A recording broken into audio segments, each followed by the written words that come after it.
বন্ধুরা, good evening. তোমরা সবাই কেমন আছো? নিশ্চয়ই ভালো আছো। আমিও খুব ভালো আছি। তো আজকে খুব এক্সাইটেড আছি। কেন বলো তো? ঠিক আছে, করেছি। একটু বন্ধুদেরকে হাই বলে দাও। কি এই জামাটা পরছো কেন? কোথায় যাবে? কোথায় যাবে? মেলা যাবে। তো যাই হোক বন্ধুরা, আমি আবার ভিডিও দিচ্ছি অনেকদিন পর। জানি না কবে ভিডিওটা এডিট করে তোমাদের ছাড়বো। আজকে হচ্ছে 13ই ফেব্রুয়ারি। তো আজকে ব্যাগপত্র গুছিয়েছি। দেখো এই যে আমার ব্যাগ গোছানো হয়ে আছে। কোথায় যাবে? আমরা কুম্ভ মেলা যাবো বলে রেডি হচ্ছি। ভোরবেলা আমরা বেরাবো, তার জন্য ব্যাগপত্র গোছানো। জানি না কি পরিস্থিতির মধ্যে পড়তে হবে, মাথার মধ্যে খুব টেনশন হচ্ছে। তো আর আমার ছেলেকে দেখো, যাবে বলে যে পাঞ্জাবিটা করছে উল্টো দিকে পরে নিচ্ছে। দেখো ডিজাইন, পেছন দিকে ডিজাইন, আর সামনে দেখো, সামনে দেখো, সামনে এই অবস্থাকে খুলে এখন ভিডিওটা আমি অফ করছি। সকালে যখন বেরোবো তখন ভিডিওটা স্টার্ট করবো। তো তোমরা প্লিজ পুরোটা দেখো। আর আমরা কি যেতে পারবো না পারবো না গুড মর্নিং বন্ধুরা, এখন বাজে 5টা 6 আর আমাদের গাড়ি স্টার্ট দিল কুম্ভ মেলা যাওয়ার উদ্দেশ্যে। দেখো এবার একটু ভোরের আলো ফুটছে। এটা হচ্ছে 14 তারিখ শুক্রবার, ফেব্রুয়ারি 14 তারিখ শুক্রবার। আমরা রওনা দিচ্ছি কুম্ভ মেলা যাওয়ার উদ্দেশ্যে। তো চলো পুরোটা দেখতে থাকো আর সঙ্গে থাকো। দেখো এই যে আমরা রেডি হয়ে গেছি, এখন গাড়ির মধ্যে বসে আছি। সাজ ফাজ একদম বদলে গেছি। ছেলে আমার অনেক সকাল উঠছে, তাই এখন ঘুমাচ্ছে। এখন প্রায় 6টা বাজতে যায়। এখন আমরা এসে পৌঁছেছি ফুলগাছিয়াতে। তো কত সময় লাগবে জানি না, একটু মনের মধ্যে টেনশন কাজ করছে যে ঠিক সব রাস্তাঘাট ক্লিয়ার পাবো তো। তো চলো এখন বন্ধ করি, গেলে বোঝা যাবে। আর ফোনে চার্জ। বন্ধুরা, আমরা যে এখানে একটু গাড়িটা থামিয়েছিলাম কেন জানো তো? এখানে আমার মাসি শাশুড়ি আর তার মেয়ে আমার ছোট্ট ননদিনী উঠেছিল। তো আমরা 4জন যাচ্ছিলাম, সঙ্গে আর 2জন ধরবে তাই নিয়ে নিলাম ওদেরকে। তো চলো তোমাদের পুরোটা দেখাচ্ছি। আমাদের কুম্ভমেলা যাওয়ার পথে প্রথম যে টোল প্লাজাটা পড়েছিল সেটা হচ্ছে ধুলাগড় টোল প্লাজা। দেখো এখানে প্রথমেই যা জ্যাম পেয়েছিলাম আর কি বলবো। তারপরে টোল প্লাজাটা হলো কি বলতো, এটা হচ্ছে ডানকুনি। ডানকুনিটা একদম ভালো পরিষ্কার ক্লিয়ার ছিল টোল প্লাজা এটা। এরপরে টোল প্লাজাটা হলো পালসিট টোল প্লাজা। দেখো এই যে পালসিট, এইখানে একদম ফাঁকা ক্লিয়ার পেয়েছে আর সূর্যটা অনেকটা উঠে পড়েছে। তো চলো, আমাদের গাড়ি কিন্তু একদম কোথাও থামছে না, একদম চলছে যাতে আমরা খুব তাড়াতাড়ি পৌঁছাতে পারি। আমার বর আগের বারেও কুম্ভ মেলা গিয়েছিল, সেটা ছিল মানে 25শে জানুয়ারি, আর এসেছিল একদম 27শে জানুয়ারিতে বাড়ি ফিরছিল। তো আমরাও সেই মতো করে যাচ্ছি এবার দ্বিতীয়বার, মানে আমার বরের দ্বিতীয়বার, আমাদের প্রথমবার। তো গিয়ে যেন আমরা 3 দিনের মধ্যে ঘুরে আসি সেটাই চেষ্টা করব। তো আমরা সেটা পারছি কি পাইনি সেটা পুরো ভিডিওটা দেখলে তোমরা বুঝতে পারবে। এই দেখো এখানে 60 টাকা আমাদের টোলে কেটেছে, সেটা দেখিয়ে দিল। এবার আমাদের খাওয়া দাওয়া করতে হবে, অনেক সেই ভোরে বেরিয়েছি তো খাওয়া দাওয়া হয়নি। তাই আমরা চলে এলাম শক্তিগড়ে ল্যাংচানগরে, কিছু খাওয়া দাওয়া করে নেবো। তো খাওয়া দাওয়ার পর আবার তোমাদের সামনে ভিডিও করব। দেখো এই যে কী নিয়েছি এখানে, পুরি, বিখ্যাত পুরি আর হচ্ছে সবজি। তো এটা আমরা ঝটপট খেয়ে নিই, খেয়ে দিয়ে আবার আমাদের গাড়ি রওনা দিতে হবে, বেশি লেট করলে চলবে না। তো চলো এখন ভিডিওটা বন্ধ করে আমরা ঝটপট খাওয়া দাওয়াটা সেরে নিই। টোল প্লাজা 90 টাকা।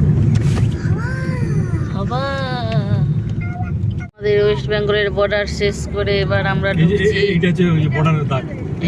এটা মাসে এটা টিটা বর্ডারের দাগ। আমরা এবারে পশ্চিমবঙ্গ থেকে ঝাড়খণ্ডে ঢুকছি।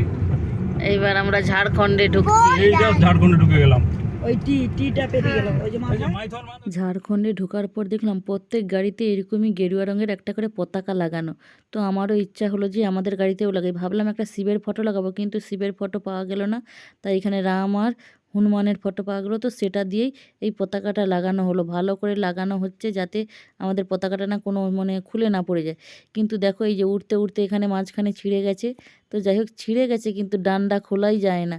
তো এটা আমরা আবার চলে এলাম ঝাড়খণ্ডের প্রথম টোল গেটের কাছে। তো চলো,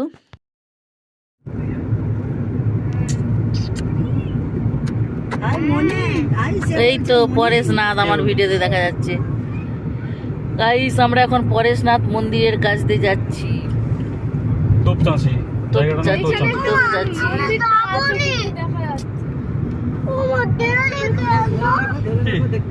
কি বাবা, যেতে দেরি কেন? সন্ধ্যা হয়ে যাবে। এই দেখো সজনে গাছ, অনেক সময় লাগবে বাবা, ঠান্ডা হয়ে যাবে। হ্যাঁ বন্ধুরা তোমরা শুনতে পেলে আমার ছেলে কি বলছে, মানে গাড়িতে বসে বসে একদম বোর হয়ে যাচ্ছে। সারাদিন যে খেলাধুলা করে দুষ্টুমি করে বেড়ায়, সে গাড়িতে বসে বসে মানে বিরক্তি বোধ করছে যে কখন পৌঁছাবো বাবা, কখন পৌঁছাবো, মানে হাজারো প্রশ্ন করে যাচ্ছে। তো যাই হোক, এখন আমরা চলে এলাম ঝাড়খণ্ডের একদম টোল প্লাজার কাছে। এটা একটা টোল গেট। তো চলো, এই টোল গেটটা একদম পাহাড়ের কাছে, খুব সুন্দর লাগছে চারপাশের এরিয়াটা। আবার একটা টোল প্লাজা, 125। 125 টাকা টোল প্লাজা। এখনো আমরা আছি ঝাড়খণ্ডে, বিহার এখনো পৌঁছাতে পারিনি। বন্ধুরা দেখো কতটা জ্যাম লেগে গেছে, এখন আমরা বিহার ঢুকতে পারিনি। ঝাড়খণ্ড থেকে বিহার ঢোকার পথে এই জ্যামটা আমরা পেলাম। মানে কি বলবো তোমাদের। আর ফল্গু নদী, ওইটা এ তো সীতার অভিশাপে জল শুকনো হয়ে আছে।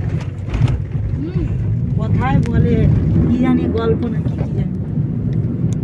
তোমরা কি এই গল্পটা জানো যে ফল্গু নদী সীতার অভিশাপে জল মানে শুকিয়ে থাকে? যদি জেনে থাকো তো কমেন্টে জানাও। তো চলো, আবার একটা আমরা টোল গেটের কাছে চলে এলাম। এখানে আমাদের গাড়ি থেকে কাটলো 85 টাকা। আর তোমাদের একটা কথা বলি, আমি যেতে যেতে যত ভিডিও বানাচ্ছি অনেক ওয়েস্ট বেঙ্গলের গাড়ি যাচ্ছে, একটা স্কুটিকেও পর্যন্ত দেখছি যে কুম্ভ মেলাতে যাচ্ছে।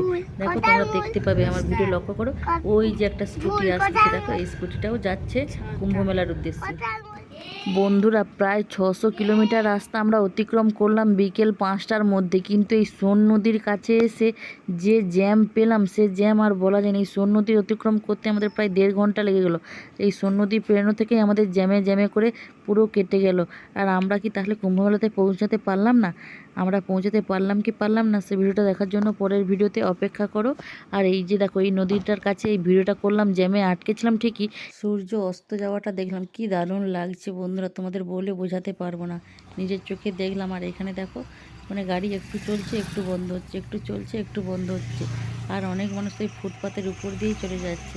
পাহাড়ের গা বেয়ে পুরো সূর্যটা ডুবেই গেল। তো ফাইনালি আমরা এখন জ্যাম কাটিয়ে আবার ভালো রাস্তা পেয়েছি, এখন আমরা আবার এগিয়ে যাচ্ছি। তো কখন পৌঁছাবো জানি না, অলরেডি অনেকটা লেট হয়ে গেছে রাস্তার এই জ্যামের জন্য। দেখো উল্টো পাশে রোড একদম জ্যামে আটকে আছে, আর আমরা আপাতত এগিয়ে চলেছি। তো আমাদেরও বলা যায় না কখন আবার জ্যামের মুখে আটকে যেতে হয়। গাড়িতে বসে বসে আমাদের পা ধরে যাচ্ছিলো, তাই একটু রাস্তায় দাঁড়ালাম আর একটু পাটা ছাড়িয়ে নিলাম। আর আমাদের গাড়িতে অনেক জল নিয়ে যাচ্ছিলাম খাওয়ার জন্য, তাই একটু জল টল বোতলে ভরার জন্য আমরা এখানে একটু গাড়ি দাঁড় করেছি আর একটু ভিডিও করে নিলাম।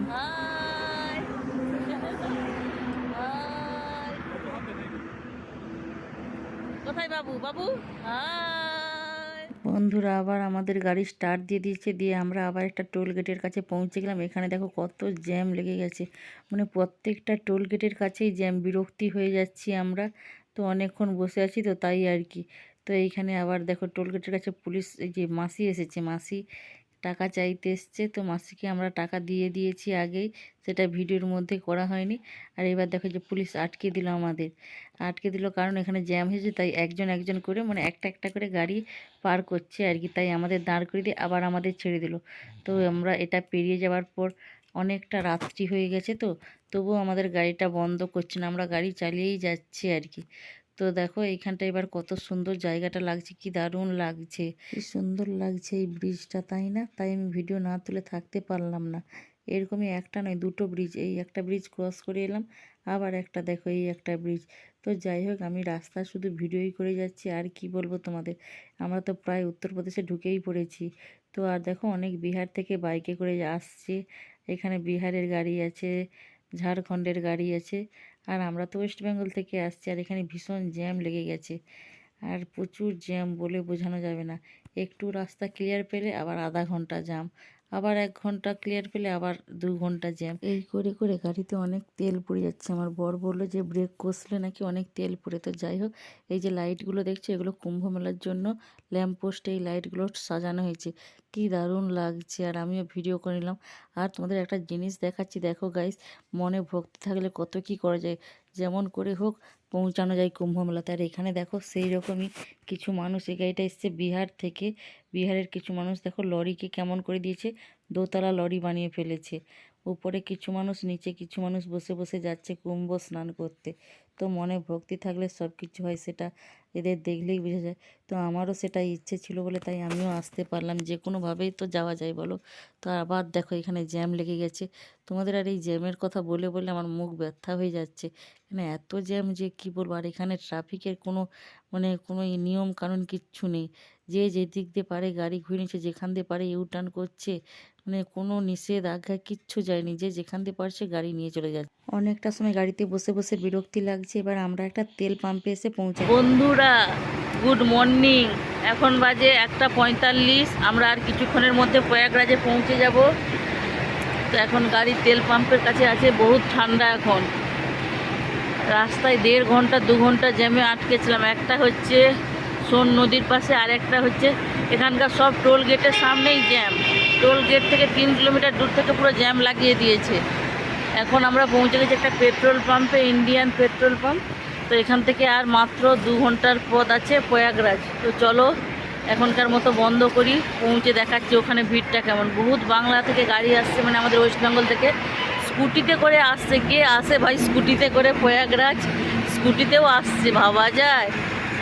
কোথায় বাংলার মানুষ? জাগো জাগো, তাড়াতাড়ি জাগো সব। টাটা এখনকার মতো।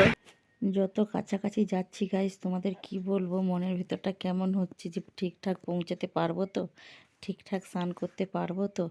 তো আমরা তো সারা রাত জেগে কাটালাম, ঘুমিয়ে কাটালাম।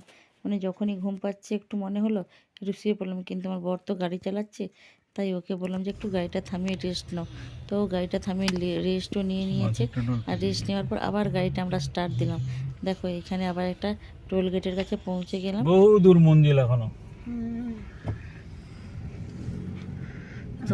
জ্যামটা কিরকম পাচ্ছে, জ্যামটা কিরকম পেছি বলো দেখি, জ্যামটা কিরকম কন্টিনিউ জ্যাম। বন্ধুরা জানো তো, আমরা যে রাস্তা ধরে আসলাম সেই রাস্তা ধরে যেতে যেতে মাত্র 2 কিলোমিটার পথ বাকি ছিল কুম্ভ মেলার মেন গেটে পৌঁছানো। কিন্তু আমাদের ট্রাফিক পুরো এমন রাস্তায় ঘুরিয়ে দিয়েছে যে আমাদের আবার 18 কিলোমিটার অতিক্রম করতে হয়েছে কুম্ভ মেলা যাওয়ার জন্য। আমার বর বলল ভাগ্যিস তেলটা ফুল ট্যাঙ্কি করেছিলাম। তো দেখো এখানে একটা বাস পার্কিং করে দিয়েছে, বাসকে আর যেতে দেয়নি ভেতরে। তো আমরা বলি দেখি কত দূর যাওয়া যায়, বলে আমাদের গাড়িও ছুটি নিয়ে যাচ্ছি। তো দেখো অবশেষে আমরা পৌঁছালাম এই পার্কিং। এই পার্কিংটা হচ্ছে সুরদাস পার্কিং। আমি সব কিছু ফোনের মধ্যে বন্দি করে নিচ্ছি, কেননা যদি আমরা হারিয়ে যাই, যদি গাড়ি এই রাস্তা দিয়ে না বের করতে পারি, তার জন্য আমি সব কিছু ভিডিও করে নিয়েছি। তো অবশেষে দেখো এখানে পৌঁছে গেলাম।